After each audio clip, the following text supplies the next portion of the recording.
Hey folks, it's Marvin Cash, the host of The Articulate Fly. On this episode, I'm joined by Henry Cowan and Alan Rupp as they share stories of their friendship with Dave Whitlock and his impact on their fly fishing careers.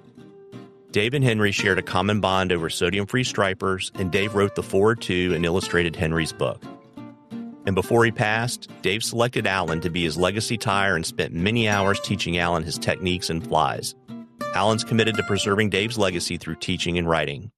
I think you're really going to enjoy this one, but before we get to the interview, just a couple of housekeeping items. If you like the podcast, please tell a friend, and please subscribe and leave us a rating and review in the podcatcher of your choice. It really helps us out. And a shout out to our sponsor, Trout Routes.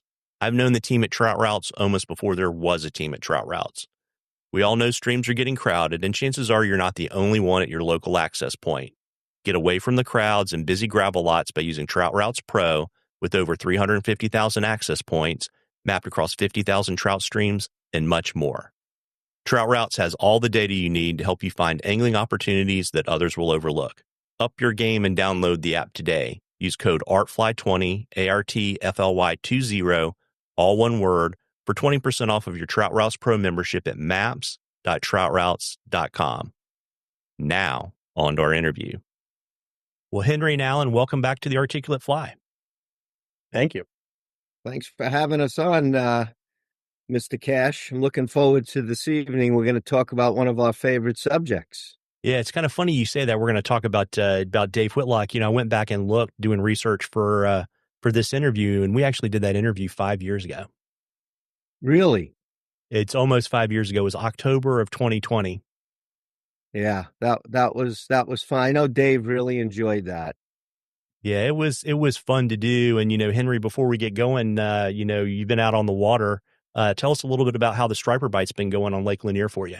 Well, there is none right now. You know, it's the water temp on our lake is hovering around 88 degrees, and the stripers are all deep. So we don't, you know, I don't fish for stripers this time of year. Marvin, we're actually starting to see fish floating from the live bait guides that are catching fish, putting them on the bow of the boat, on the deck, taking pictures with their customers, and then by the time they get them back in the water, the fish are all stressed out and can't go back down to the thermocline and survive. So the other day, a guy posted about a dozen fish floating on top. You just can't picture stripers this time of year. You got to just hook them and let them go. And quite frankly, I don't even fish for them right now. I fish for... I'm fishing spotted bass on topwater right now. Got it. And carp. Yeah, I was just getting ready to say, and a little bit of carp. And, you know, Alan, I suspect if I know you, you've had some fishing adventures you probably want to share with our listeners. Yeah, I was recently down in Georgia fishing with Rob Rogers from Deep South Outfitters and Tim Barr from Coosa River Fishing Company. We caught a bunch of spots, largemouth, red eyes, gills. Had a really good time down there. Most of them came on Dave's Vortex Diver, but I did get a couple, and one of the big ones came on a topwater Creolex.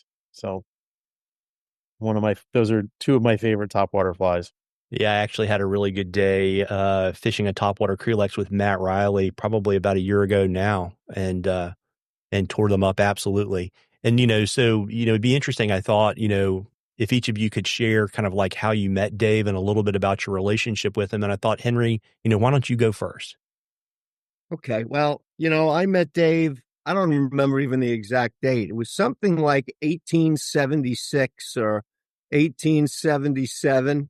No, I met Dave back at one of the fly shows, and I honestly can't remember if it was a Chuck Furimsky show prior to Ben taking over the fly fishing shows, or whether it was a Mark Castello show down here in Atlanta.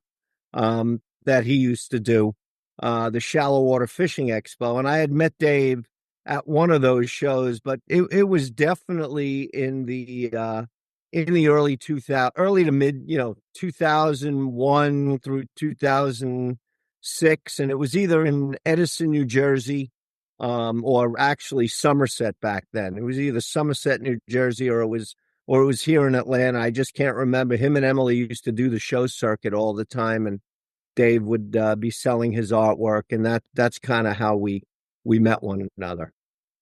Very, very neat. Alan, how about you? Well, I first, met him, I don't know, it was at the Denver show when it was at the Denver Mart, um, maybe 9 or 10 years ago. And, my wife booked, as a weekend fishing package. They would do these fly fishing schools at their house there in Oklahoma.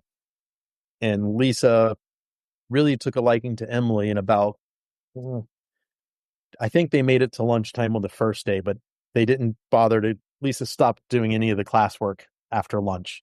The wine came out at lunch, and her and Emily sat there and chatted for the rest of the day. And I had private lessons from Dave the rest of the time. So that's a great story. That's a great story, Alan.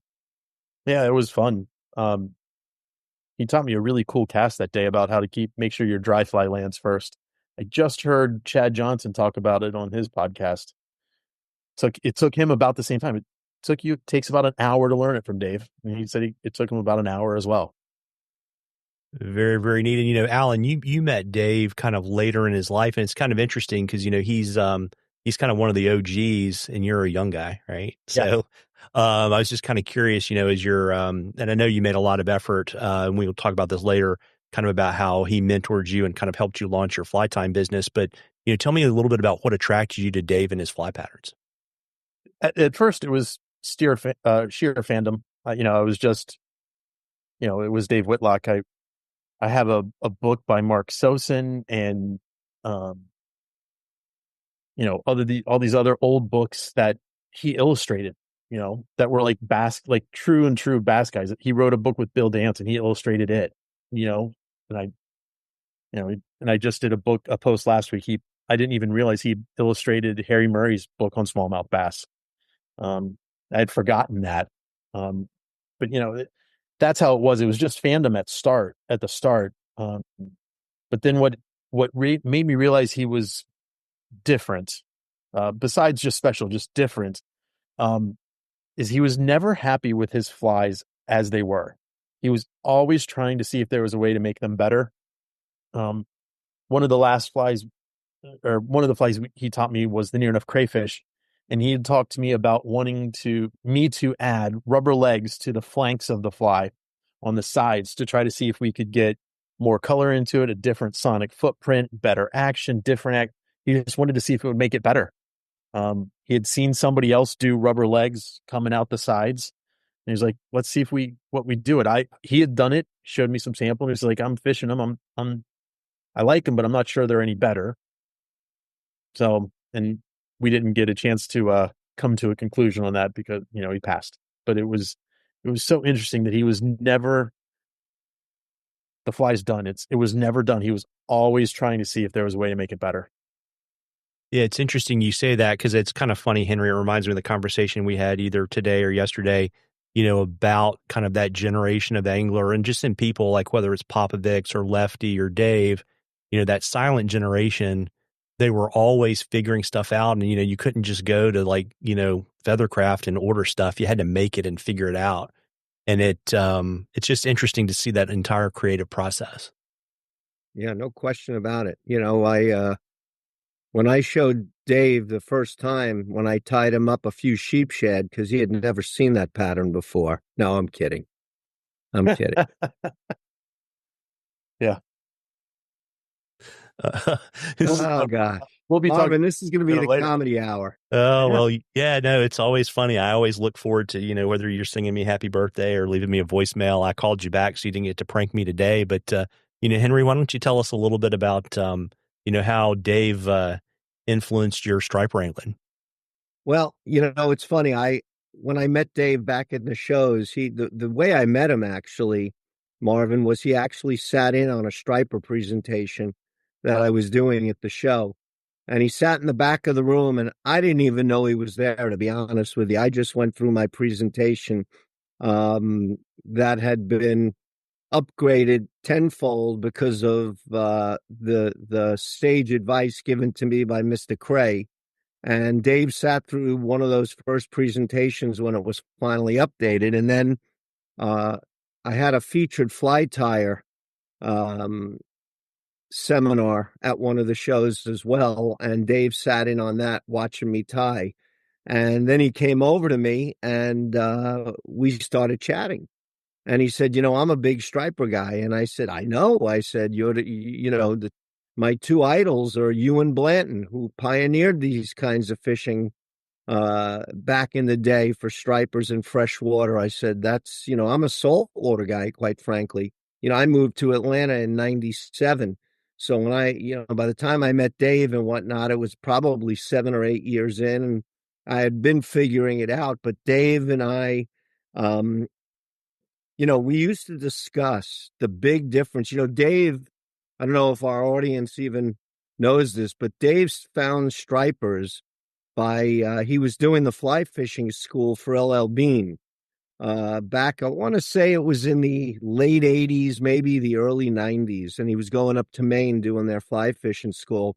And when he was up there, he got turned on to striped bass in salt water. And then he came back after the school ended, and he happened to have seen stripers in the back of a pickup truck in his hometown by a guy, and there were a bunch of guys hanging around. And he thought there was actually, he thought somebody had harvested a deer. And he gets back there and he sees these giant stripers, and that's kind of the light bulb went off. And he and I then talked about what he had learned over the years and what I was trying to figure out over the years and had started learning myself. And what's so interesting is that striped bass don't know where they live. So a striper in Virginia on Blaine Chocolate's Smith Mountain Lake is no different than a striper on Lanier in my lake, or a striper down in Oklahoma, or Texoma down, in either Texas, Arkansas, or even Oklahoma. They don't know where they live. The patterns are exactly the same. And that's what Dave and I used to discuss. And, he'd say to me, man, when the winter comes, those fish are so hard to feed. And I said, yeah, they're on that itty bitty bait. Dave, he goes, yeah, they're like 2 inches. What happened to the 4 and 5 inch shad that we used to get them on? So it was so interesting that we both kind of found the same ongoing problems, and we had to solve the same problems. Obviously, we had a lot of success, but we all had the same kinds of problems. And that's where Dave and I used to have a lot of discussions about fly design and mostly about the patterns of everything is dictated by water temperature and where is the bait going to be. In fresh water, Marvin, you don't have tides. So it's really hard. It's probably the hardest fishing I've ever done. It's next to carp. It's right up there with carp and permit is catching freshwater stripers in a lake. So, or in a river system for that matter. So that was kind of how the two of us, he'd get my, the hair on the back of my neck standing up when he'd write me a letter and ask me if I'd ever experienced this or that or whatever. And so that's kind of how he influenced a lot of what I was trying to figure out myself. Yeah, it's funny you say that, because while you're telling that story, I'm thinking about like fishing with Blaine and having him tell me the exact same stories about learning striper in Smith Mountain Lake, and calling you and be like, Henry, I just can't find the fish. Where are they? Right. Or something like that. Right. Yeah. I mean, Blaine would be calling me 4 days a week, when he started getting into the striper gig, and just asking really pertinent questions. And he figured it out, and his fishery is great up in Virginia, but we all suffer the same problems, or go through the same problems that we have to figure out. So that's kind of how Dave influenced a lot of my striper fishing and so forth. Very, very neat. And Alan, I know you're tying, since you were kind of knee high to a grasshopper from doing my research for the interview, but I also know that, Dave had some very concrete impacts on your development as a tyer. You want to share that with folks? Yeah.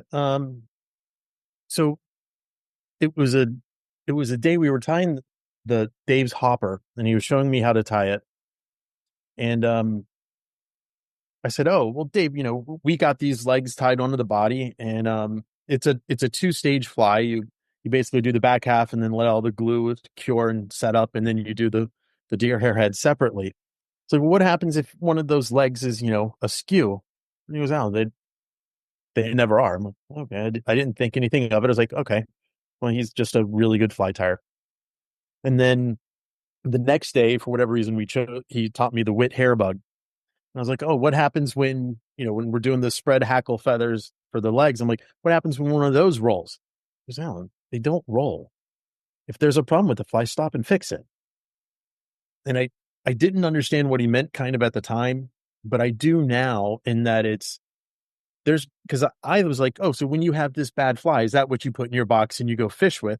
And he got up from the table, went downstairs, came back 3 minutes later and gave me his fly box, and every fly in it was perfect. Like, they were presentation quality flies. I was like, wow. And his point is if you know it's wrong, just stop and fix it. Undo it. Undo the 3 turns that just put it on there and fix it. There's no reason if you know that it's wrong, there's no reason to continue moving forward with the fly. And it is one of the things that takes your fly tying to the next level, is when you get to that point and you stop accepting good enough. Like, you can, I'm not saying you can get to perfection, but you can get to really consistent, good looking flies. Yeah, it's funny you say that, because I've taken that advice and bought razor blades and reclaimed a bunch of hooks that I'm now trying to figure out what they are. And I have a drug scale so that I'm like, weighing, size 14 TMCO, 5263s. I'm like, I think that's what these are. So yeah. Here's what I'll tell you. Hooks are pennies. They're 10, 20 cents a piece. Just throw them out. Yeah.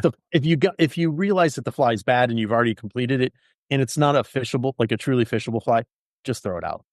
But I would say, going back to kind of that frugality of people that came of age during the Great Depression, like I've heard these stories from guys that fished in the Smokies. They were like, it wasn't that they were cheap, right? So it was like there was a reason to be perfect about it, because you couldn't just go, get 50 more hooks, right? Correct. And that's where, I live up here near the Catskills, and it's a very similar thing.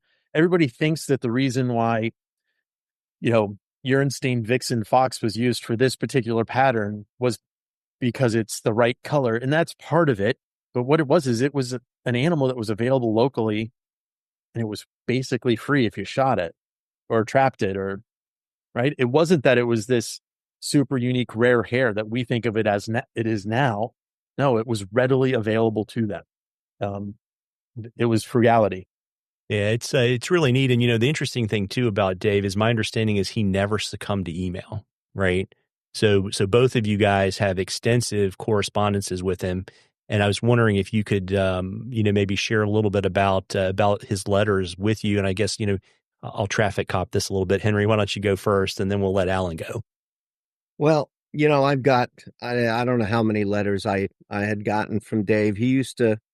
I would call him and talk to him on the phone, and he would answer by writing a letter back. And the letter was always double-sided. He wrote on both sides. He'd number the pages. Mm-hmm. And I'd never get a letter with less than, if one page would have 2 numbers, would have 1 on the front side, 2 on the back side. I never got a letter from Dave with less than 8 quote unquote pages in it. He just loved to write. It was all handwritten, not typed out. And a lot of what he did was he would actually talk to you in the letter where you'd think you were sitting right across from the guy. I mean, he'd draw a diagram and say, this is what I'm talking about when I noticed blah, blah, blah, blah, blah. And he'd actually diagram it. And we once had a long conversation in letters that probably went on for over a month about the use of how important it is to Dave when you're fishing for freshwater striped bass to make sure that you have a clear tip, intermediate line. And I always said, I don't think my fish give a hoot, whether it's a clear tip or, whatever color tip. And he's, oh, no. And it was all in, there was no arguing because it was all in letters back and forth to one another. I would write back to him and say, Dave, I understand everything you're saying, but I think you're wrong here. No, Henry, I'm not wrong. And I'll tell you, it was just great. So you had conversations the old-fashioned way, if you will. Yeah, it's funny you say that, because it makes me think about when I was a kid and we would come home from my grandmother's and we would person to person call ourselves back and we weren't there. And that was how we let people know that we were home, because phone calls were really expensive until they broke up the bells. But you know what? I'll tell you one thing, Marvin, is that he was unbelievably kind, complimentary, transparent, and incredibly respectful of your opinion, whether he agreed or he didn't agree.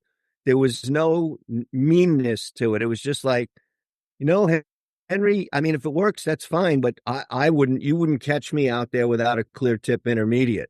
And, it was of that extent, but, it wasn't like, are you crazy? You're not going to, he's not like Alan from New York State, where he'd tell me to go forget about it, Yeah. Yeah. So Alan, how about you?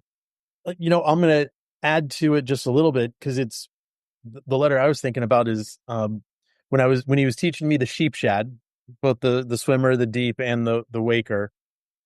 I was tying it, and I kept placing the eye in the wrong place. All right. And and I was putting the dot in the wrong place as well, the operculum spot. So he had sent me a bunch of, he showed me it. He'd sent me a bunch of samples of every size of every, version for me to have as, to tie to. And I wasn't seeing the fly right. So all of a sudden, what I get back is about a 5 or 6 page letter that hit 8 topics that we were talking about. But in it, it was like Henry just said, he had drawn a picture of the fit of a shad with an eyeball and an operculum spot on there in the right place. And he goes, Alan, pay attention. And he goes, and I drew a halfway line through it. Look at where the eye is compared to that halfway line, and look at where the operculum spot is compared to that halfway line. They need to be above that. Like he was so meticulous about where that needed to be, and where he wanted it on his fly. Alan, that goes back to what you were talking about before about tying a fly right. He was a perfectionist, obviously. Yeah, absolutely. Yeah.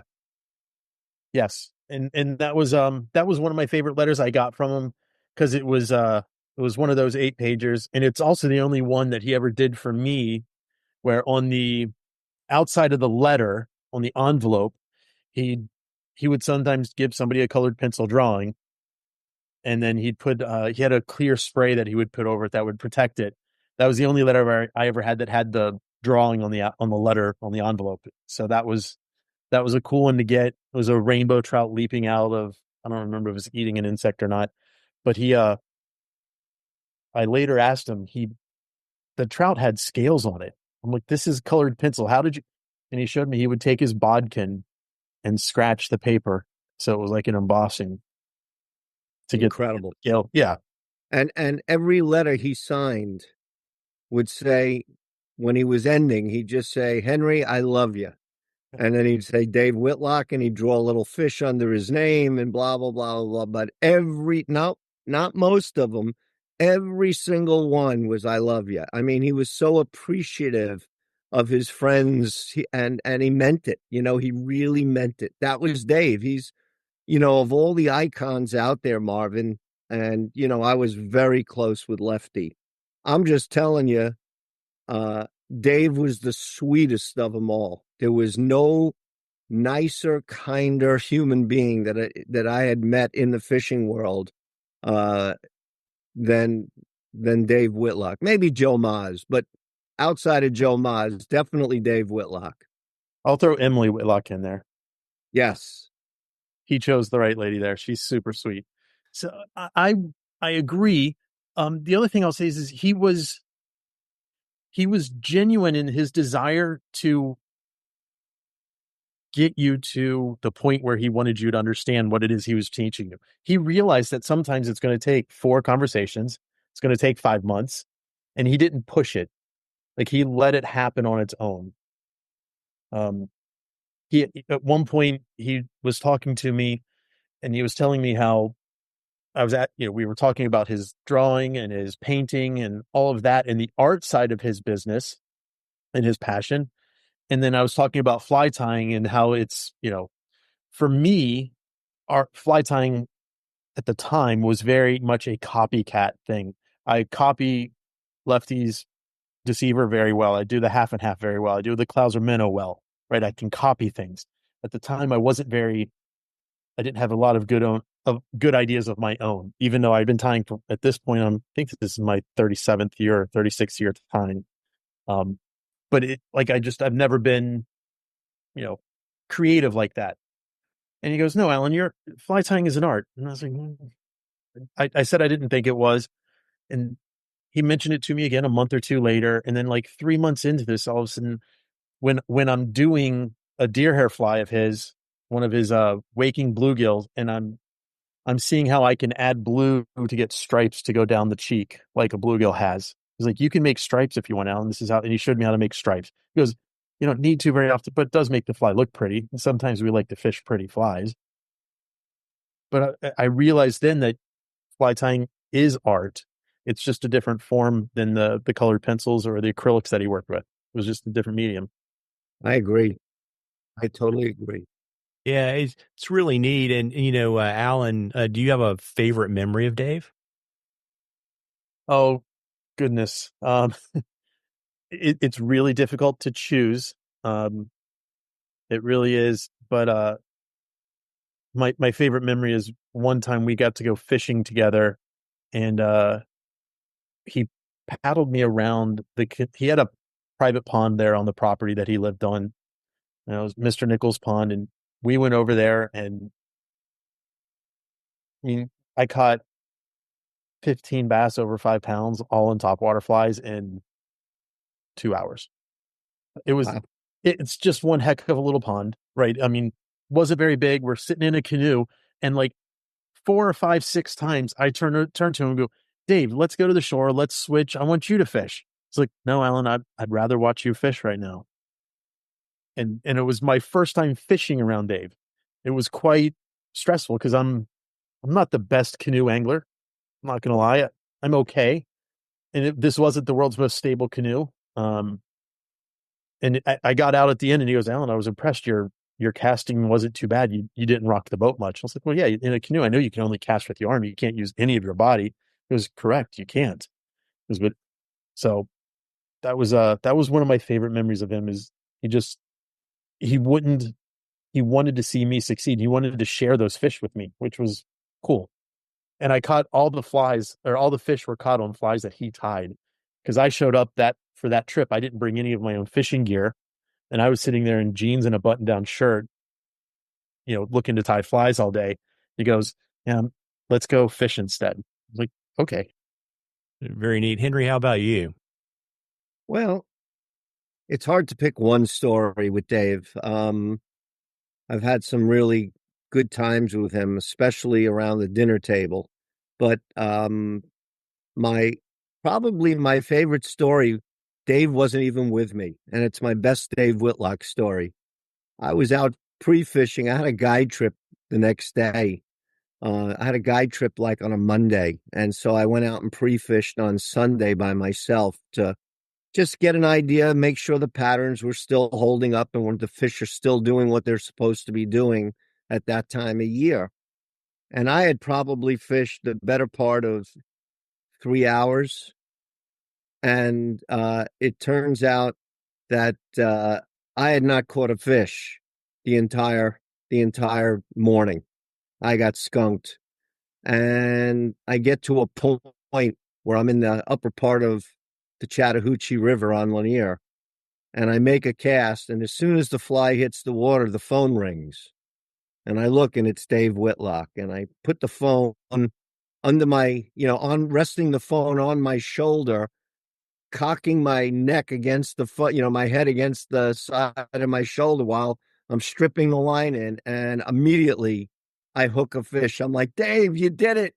You did it. You gave me the luck I needed. And Marvin, to this day, I kid you not, and you can talk to how many people I've taken on Lanier and the guides that are on Lanier. When we pass this point, it is called Whitlock's Point.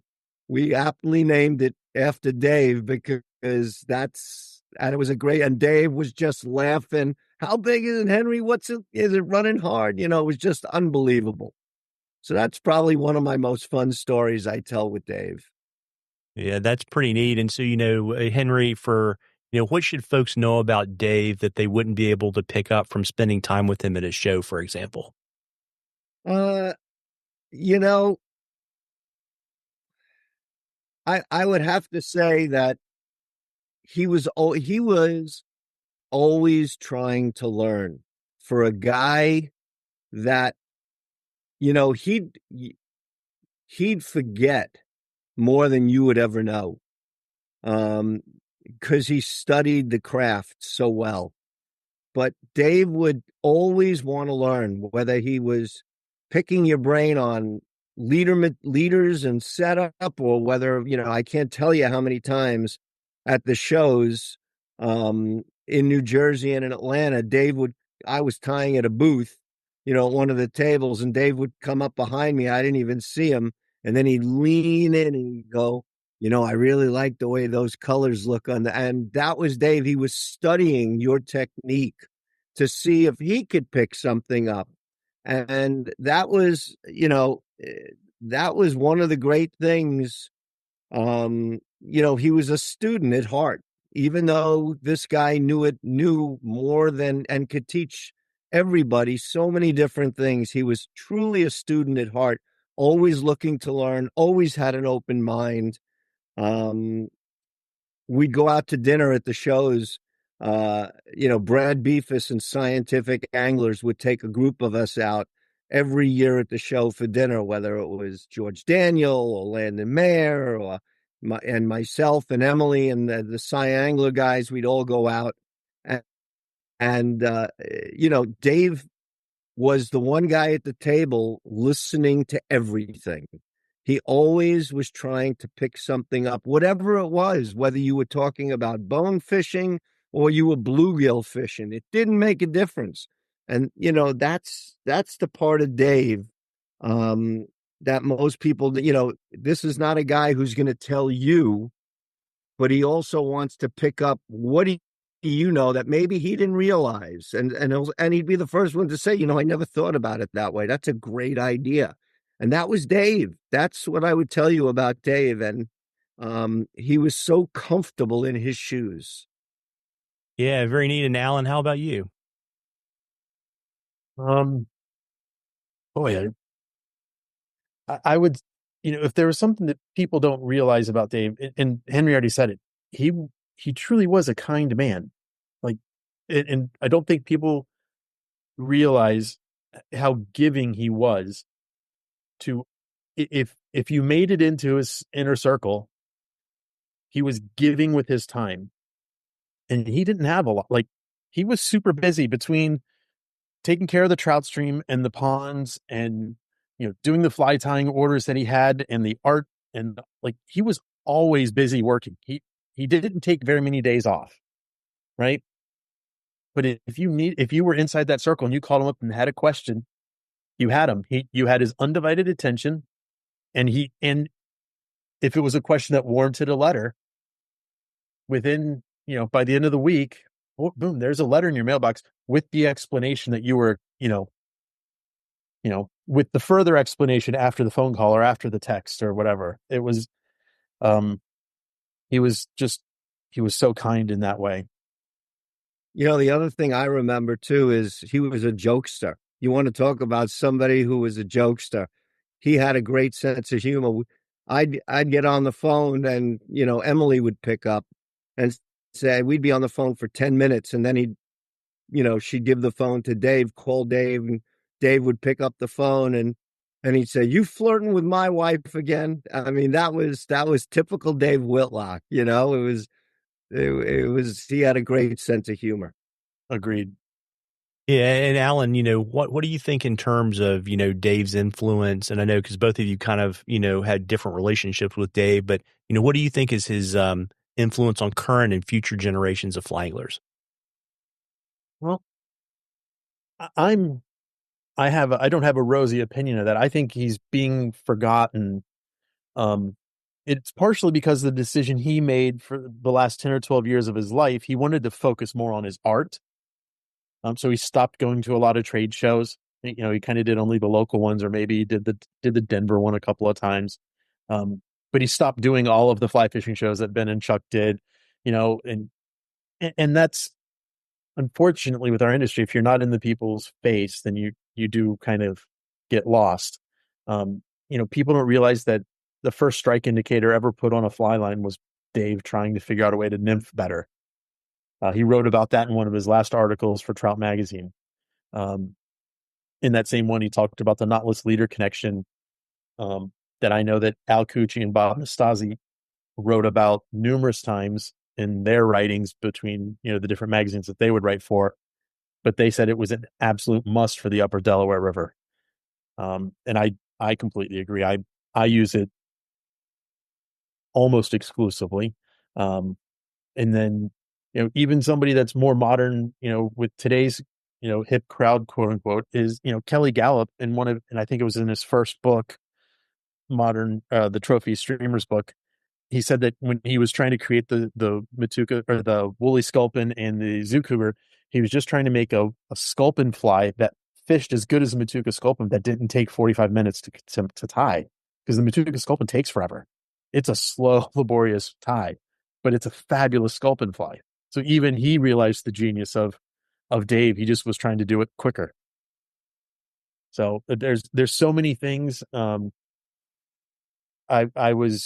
doing an order or a donation for the American Museum of Fly Fishing. We've got a gala coming up in early August, and a bunch of the people in there are always like bonefish and permit guys. Well, Dave, I forget which Dick Brown book, whether it was Bonefish or Bonefish Flies, I forget which one, but Dave has flies in there, and one of them he called the near enough shrimp. And when you look at it, it looks like a near enough crayfish with short, stubby claws. And when I asked him about it, he goes, "Oh yeah, I remember that fly now." He had forgotten that he had done it. He had forgotten that he had a published fly for Bonefish and Permit in Dick Brown's books. So there's so many things that he's had an impact on, and there's a lot of people that are that don't know that was the case. So I'm hopefully, by these podcasts that we're doing here and the trade shows that we do, and I know Henry talks about him too. Like, we're just trying to make sure he doesn't get forgotten. And Henry, what are your thoughts? Well, I agree with what Alan said. How do you keep that legacy alive? I did a piece for Fly Fisherman a few years back about our Mount Rushmore of fly fishing, and who are the four guys that deserve to be on Mount Rushmore. And it was such an easy selection. I had Lee Wolf, and I had Lefty Cray, and I had what's his name, who taught Lefty, Joe Brooks, and then I had Dave. And it was such an easy selection. Those were the four. So he deserves to have a legacy go on. And if there's anything I remember, about Dave as far as his legacy and what people should remember is, in today's world of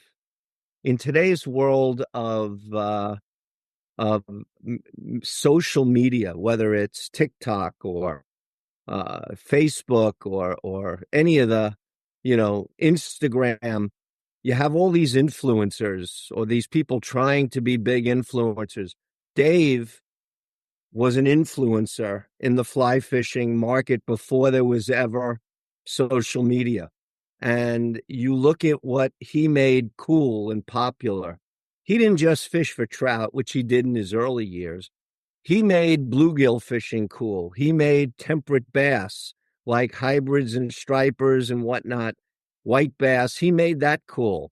He made carp fishing cool when people thought carp were just a trash fish. And if you carry that forward today and you talk to guys like Blaine Chocolate, for instance, who is one of the big influencers in our sport today, Blaine is all about muskie. Blaine is all about snakeheads and all these prehistoric paddlefish and stuff. I mean, this all comes from the roots of Dave Whitlock influencing the younger generation and saying, hey, it's not just about trout and striped bass. There's a lot of other species out there that are really cool animals to fish for and admire. And I think, I really think that's that's what I'm going to know. What I feel is most important about Dave, and how I feel about him and what he's done for the sport, and what people 50 years from now, when they start fishing for mummy chugs with a fly, that all goes back to the roots of taking unpopular species and making them popular. And that's, to me, Marvin, that's what I think. I really like that, Henry. That's a really valid point. It's interesting, Henry, because I think I told you this yesterday when we were talking that, like if you were to say Dave Whitlock, the picture that instantly comes to my mind is he's wearing a red long sleeve shirt and he's kneeling down and he's lipping a bass with a fly rod. And I don't know where that picture is, but it's somewhere that we've seen it a lot. And I think it's actually, honestly, I think it might be on the cover of an old fly fisherman pamphlet that I have here in my office. But to me, that's kind of the quintessential picture. If you're not watching Dave interact with, people that are buying his art and his coffee mugs and talking to him about stuff, that to me is the kind of quintessential picture of Dave Whitlock. Yeah, there's no question. No question. He was just a good old country boy who knew how to cast a rod and put fish in on the beach or, on the lake front or in a boat. And he was a really fishy guy. Marvin, I'm going to tell you, Dave did not have super short hair. And if you look behind his ear and just down, he had some gills in there, pal. Let me tell you, there were gills under his ear. So just so you know. One of the interesting things is, you guys kind of bumped into each other because of your relationship with Dave, but you haven't really spent a lot of time together. So I thought it'd be really interesting this evening to let you each ask the other a question about Dave. So I don't know if you want to paper, rock, scissors for it about who wants to go first, or, I'll just pick Alan. And Alan, why don't you ask Henry a question, and then Henry, you can return the favor. Well, I wanted to know if he ever worked with you on fly design and refining any flies, or working with you on any of the ones that you had created. That's a great question. Dave was too kind to want to refine my flies. But he would always lend an ear and say, I'd send him something and say, hey, Dave, I've got this little fly called a something else. And, it's nothing more than a polar fiber minnow. That's all. It's a polar fiber clouser minnow is what it is. You just take a clouser, tie it on a size 6 hook with polar fiber, gray on top, white on the bottom, the ticket with a little silver flash, and we put a little hot pink fluorofiber in at the throat as a trigger. And, Dave would look at that and he goes, that is going to crush. Before I even started really passing it around and whatnot, Dave said to me, that is going to crush him, because those silly stripers are so hard to feed a fly to when they're on that ultra small bait. It's just incredible. So Dave knew what was going to work and what wasn't going to work. He tied a lot better than I'll ever tie, but I'm not the perfectionist. I tie guide flies, Alan. So I got to bang my flies out in 5 minutes, because I lose so many to customers hitting them off the back of the motor or wrapping it around the antenna on the, at the center console. And we just lose a lot of flies, So when I was laughing when you were telling the story, about how he made that fly so much easier to tie, the other fly you were discussing earlier. What was that? The Sex Dungeon, or one of those flies you had mentioned? Yeah, Kelly Gallup was looking for the Kelly Gallup fly, right? The sculpin, and that's my fly tie comes right out of that that attitude of short and sweet that catches fish is good enough. But I did not have Dave's perfectionist eye like he has.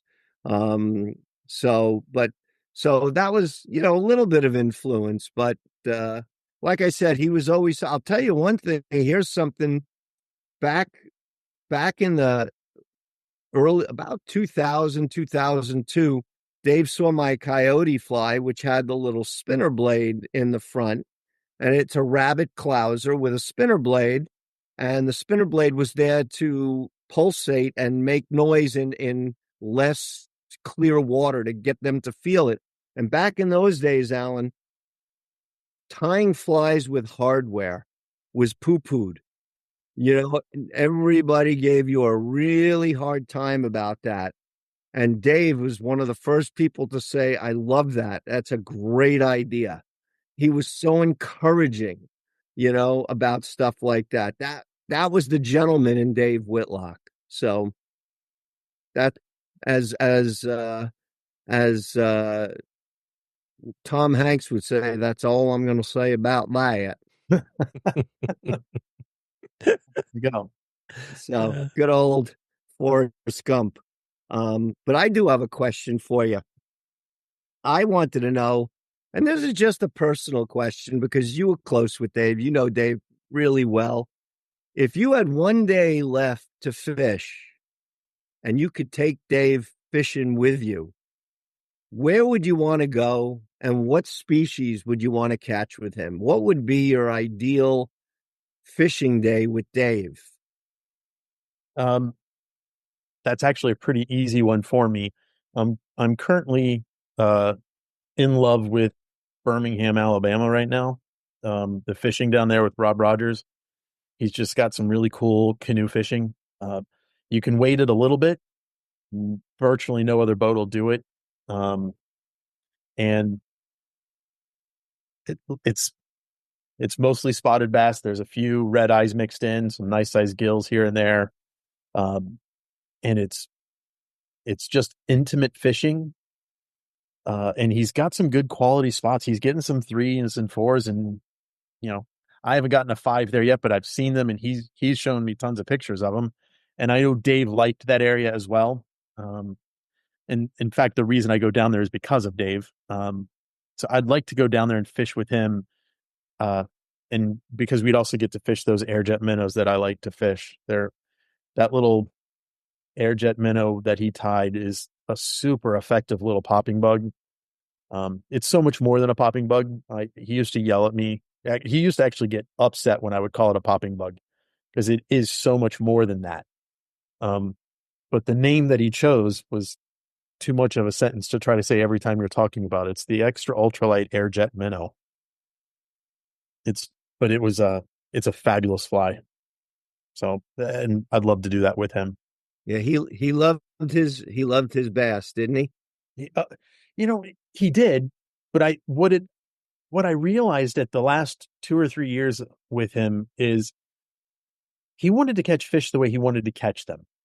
So if the conditions didn't allow that, he wasn't bothered to go. He didn't have to go fishing just to catch a fish. Like if we went to that pond and the topwater bite was off, I'd pick up a clouser or a half and half, or I would pick up other streamers and start going to town on him still. He wouldn't.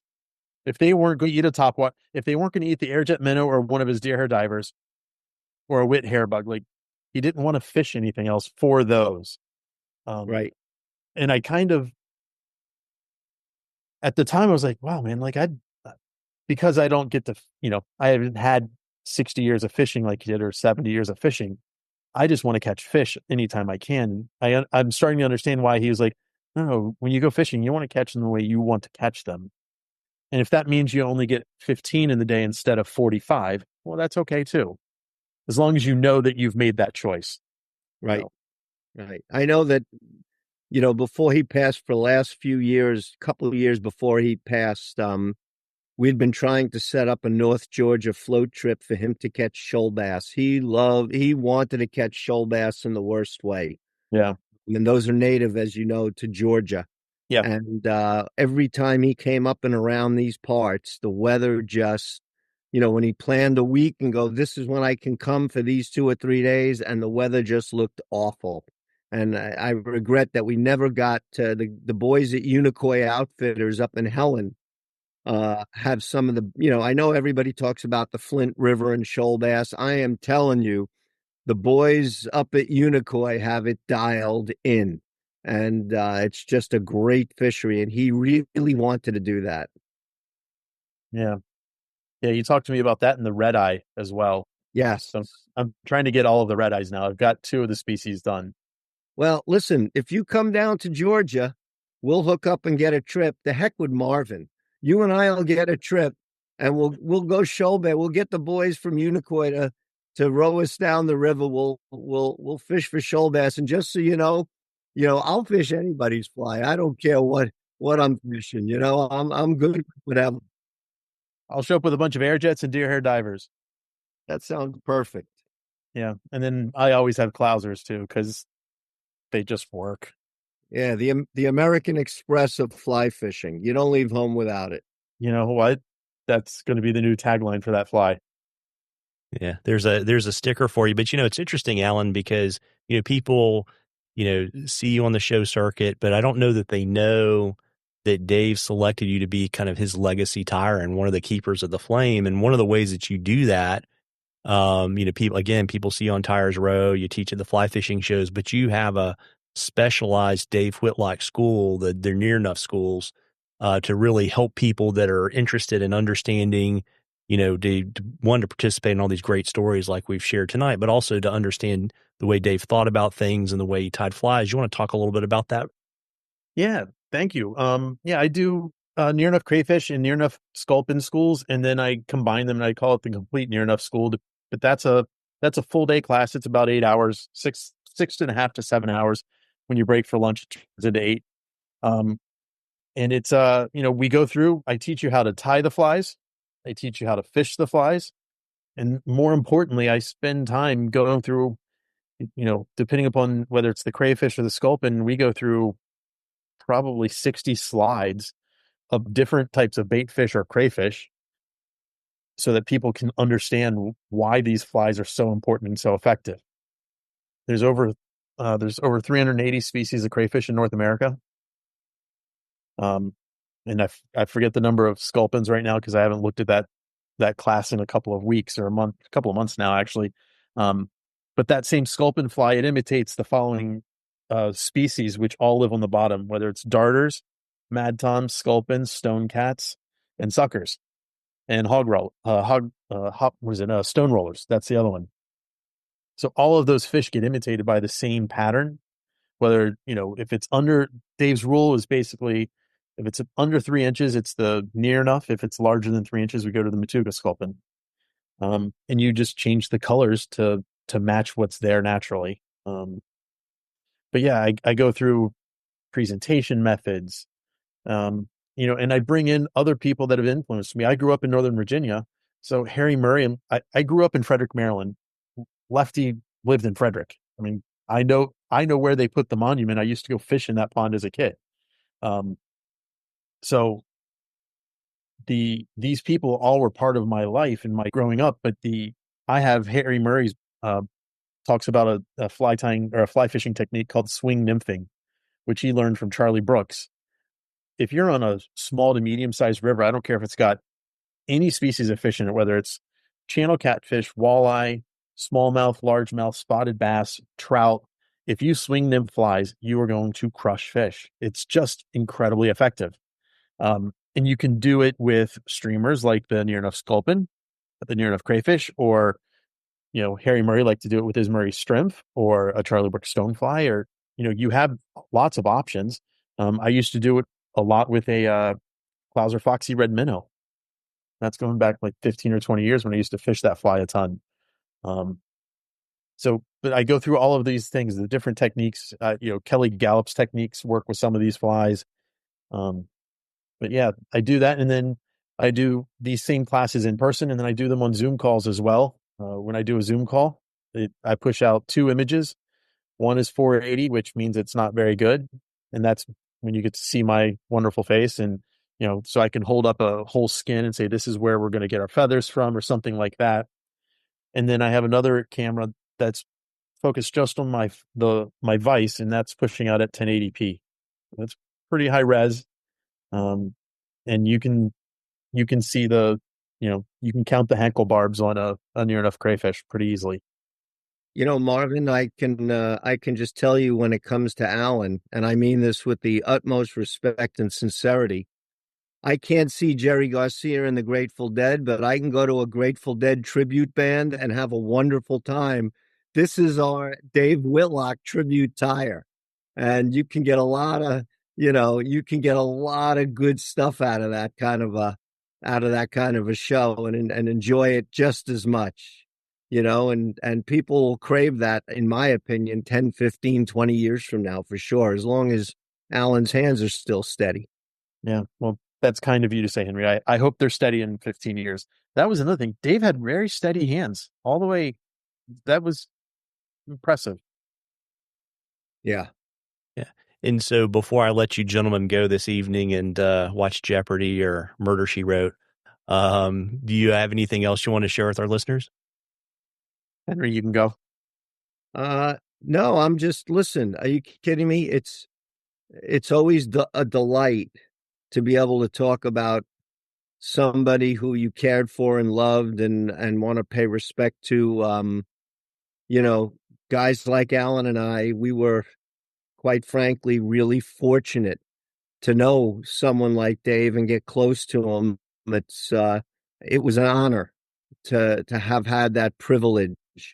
And I felt the same way with Lefty, and not quite as close, but I felt the same way with Popovics and, all these great fly fishermen. And, we're very fortunate to live in the time we lived in history and be able to pass this forward, because the history of the sport is so important, especially, Alan, when you're getting involved with like the museum of, the fly fishing museum up in Manchester and stuff.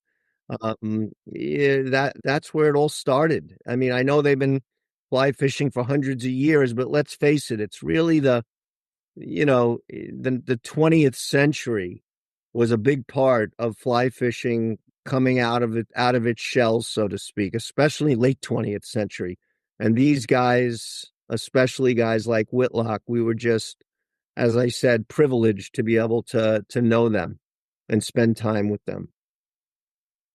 I wholeheartedly agree. It's why I've chosen to volunteer with the American Museum of Fly Fishing so much.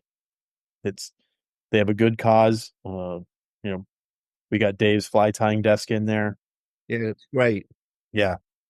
Do you guys want to hear a real, you may not want to tell about this in the, when you do the broadcast, but this is a great story about the American Museum of Fly Fishing. When Lefty passed away, we needed to try and preserve his legacy. So, Lefty's words, I'm very close with the executor of his estate, which was his doctor. I'm still very close with him. And in order to preserve the legacy, we decided that we needed to take the tarpon off of his wall and send it to the Bonefish Tarpon Trust. And we wanted to get Lefty's desk and chair to the Museum of American Fly Fishing. And so we saved up enough money to get as much as we could, and we did. We got the chair, we got the desk, we got the tarpon, and now everything is being auctioned. And the day of the auction was in New York, and I said to my buddy, the doctor, Dr. Mark Lamos, and I said, Mark, we got to get that vise. We've got to win Lefty's vise and send it up to the museum so that they have the table, the chair, and his vise. And that's a great idea. So the bidding starts. I bid $100, and it's an auction online. Somebody bids 2, so I bid 3. Somebody bids 4, so I bid 5. Somebody bids 6, so I bid 7. Goes up. I got up to $900. Somebody bid 1,000, and I just said, I'm done. And I was going to just donate it. So they go on to the next item. Somebody won the vise. 5 minutes later, the phone rings. It's Mark Lamos. I won the vise. I got it. We were bidding against one another. We had no idea. But the vise ended up making it up to the American Museum of Fly Fishing. And Alan, if you see behind me that print of the stripers in New York City. That was from 9/11. And I don't know if you can see, there's a little yellow piece of paper right here. And in the corner, it says to be donated to the American Museum of Fly Fishing. It's one of 100, a litho that Alan James Robinson did after 9/11. And I've got Lefty and Popovic's and Klauser's flies all shadow boxed in and tied by them with their signatures under the flies. And that is destined. I told my wife, you do not sell that. That goes to the American Museum of Fly Fishing when I'm gone. So it's a great organization. That's what I mean when I say the history is so important. Agreed. Yeah, I have Emily and I think we've come to an agreement. I'm going to be buying all of the fly she has from Dave. I want them for selfish reasons because he taught me about 130 of his 400 and something flies. But if I look at going back in time, he had those, back in the 90s he had those bass flies that Umpqua was doing, like the Dave's Wit hair jig and the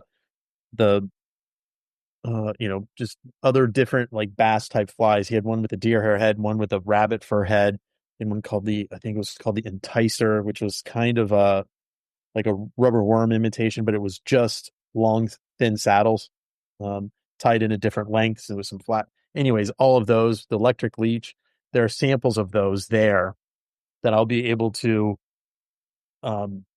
knowing his tying style, I can already look at like the Enticer, go, all right, I can see he put bead chains there. He wrapped lead around that. There's a hard mono foundation underneath it, right? I can see 2/3 of the fly already. And there's 3 or 4 of them in, 3 or 4 colors. So if I have to dissect one to see something, I don't feel too bad.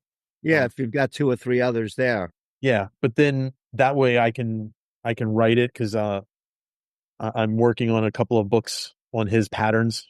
I'm done writing one, and now it's the photography for it. I went through and put placeholders. I need a photo that does this, a photo that does this, the different techniques and stuff. So that's this summer's project is photography.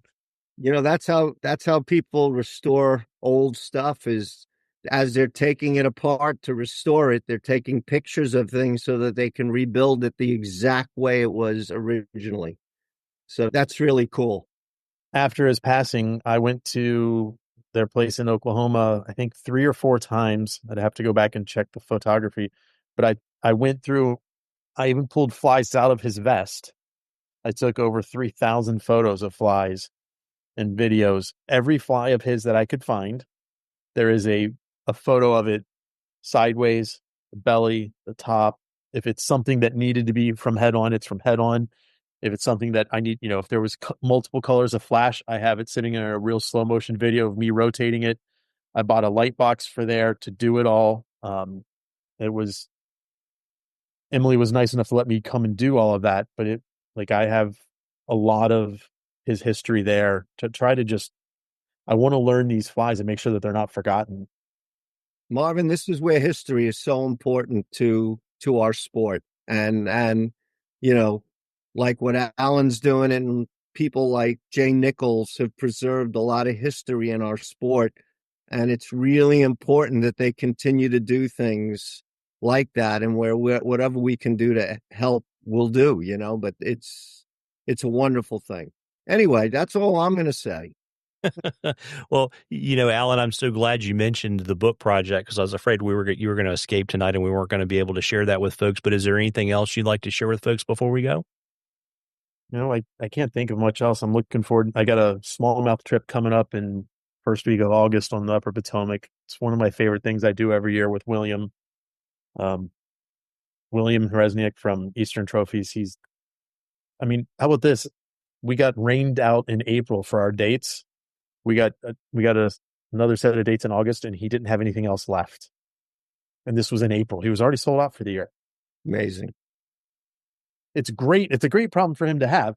It's really hard as the customer. And I don't care. Every year I book 4 to 6 days with him and hope I can get out on the water. He's got his fishery so dialed in. I'm really looking forward to it. Plus, it's all topwater, like topwater smallmouth. It's fabulous. Best.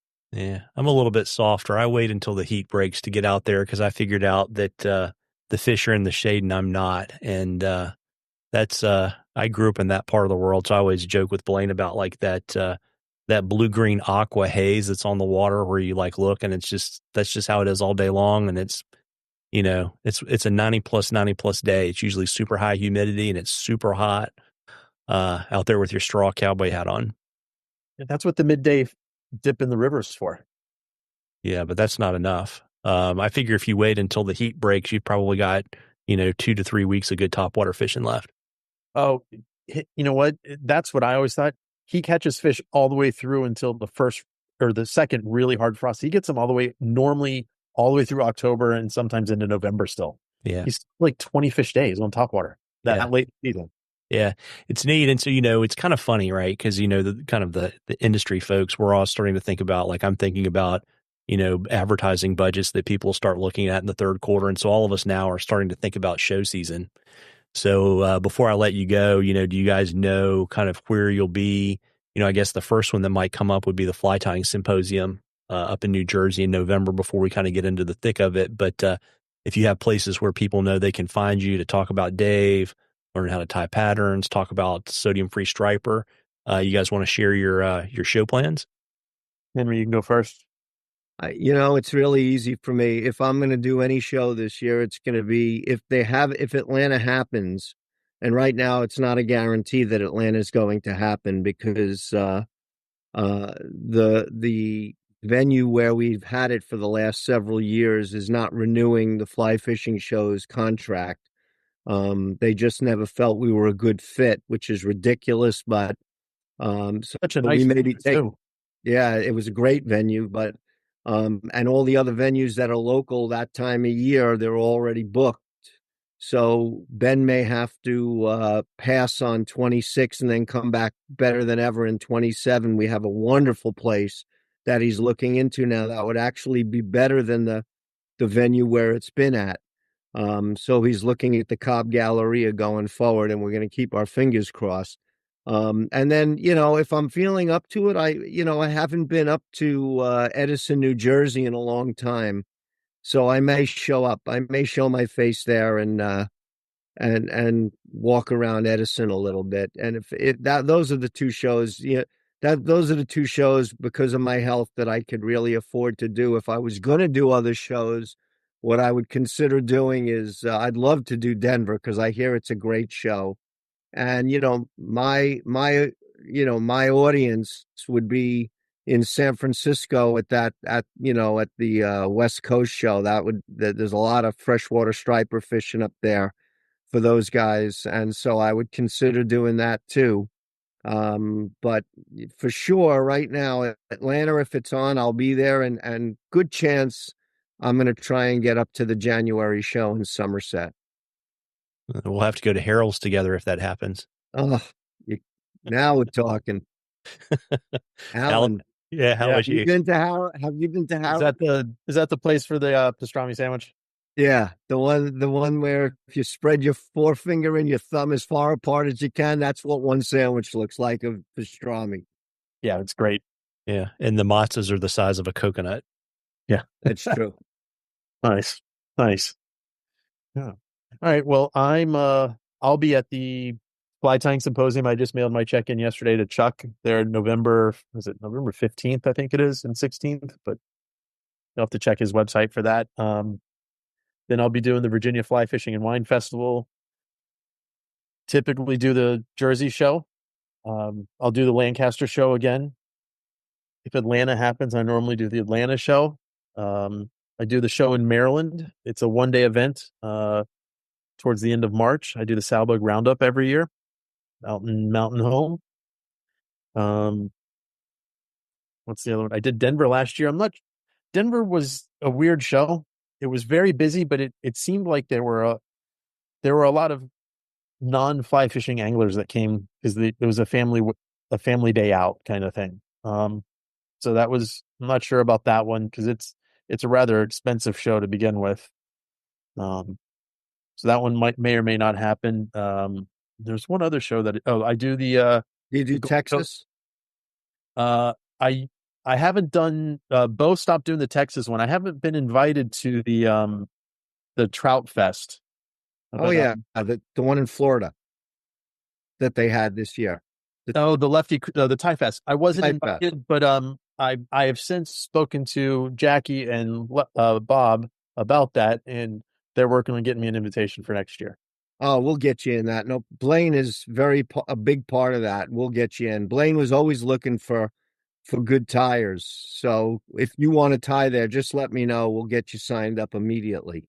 Yeah, no, I want to do that, and then I also do my second favorite, or even my favorite show, depending upon the mood I'm in, the Gulf Coast Classic down in Gulf Shores, Alabama. It's a very small FFI show. It's a Friday, Saturday show. I think they got 400 people this year between the 2 days to walk through. It's really small. It's like smaller than like a high school basketball, thing. Mm-hmm. But they're really good they have free fly casting lessons. They have a bunch of free stuff for beginners.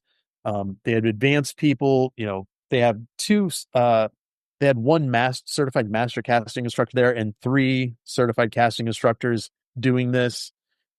We got a good group of tires that came down. We had somebody from South Dakota, Texas, Mac Bryson from Georgia came over.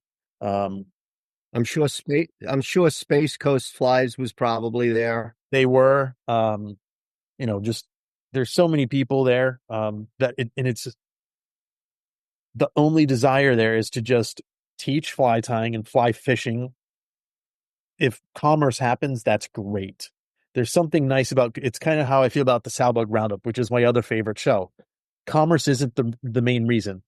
Fly fishing is the reason. Teaching is the reason. The Sow Bug, for me to go outside of me, once I'm there, it's free. I get to walk in every day. It's free. I don't get charged. But the deal I have, where they have with all of the tires, is there's 2 seats on the other side of where you're tying. Somebody walks up and wants to learn how to tie that fly that you're doing, teach them. That's the only rule. And great seafood to boot for dinner. Yeah, the Gulf Coast Classic we have found a couple of good places. I can only imagine. You're not going to get any fresher grouper than down there. Yeah. I will say that the Airjet Minnow hooked its first alligator down there this year. Nice. Yeah. Jeff Rowley hooked an alligator with it. It was small. It was only like 6 or 7 feet, he said. And I was like, I'm funny. Glad we didn't play around with that thing too much. So. Yeah. Very neat. So, Alan, if folks wanted to follow your adventures at the Vice on the water or reach out about flies or classes, where should they go? Website's pretty easy. It's flyonthewater.com. Social media, Instagram, it's fly_on_water. And then on Facebook, it's Bespoke Flies. But you can also type in Fly on the Water there and it'll come up. Well, there you go. How about you, Henry? If folks want to, know about all things sodium-free striper, where should they go? Well, they can go to the website at Henry Cowan Fly Fishing, COWEN, flyfishing.com. If they want to book a trip or learn about it, if they really want to learn about it, just go buy the book, Fly Fishing for Freshwater Stripers. That's all encompassing about how to find fish on a lake or a river in general. It's geared to stripers, but it works for bass as well. And, Dave Whitlock wrote the forward to that thing. So that's the easiest, least expensive way to learn. Yeah, there you go. You'll help you with your Skyhorse royalties, right? Yeah. Yeah. I'm trying to say, 5 years later, I'm still in arrears of $800, So I will drop all that stuff in the show notes. And guys, I really appreciate you spending the time with me, but also, sharing your memories about a very, very special person in the sport. Well, thanks for having us, Marvin. Appreciate it. Alan, it's always good seeing you. You too, my friend. Take care, fellas. Thank you. Bye-bye. Well, folks, we hope you enjoyed the interview as much as we enjoyed bringing it to you. Don't forget to check out the links to all of this episode's sponsors in the show notes. Tight lines, everybody.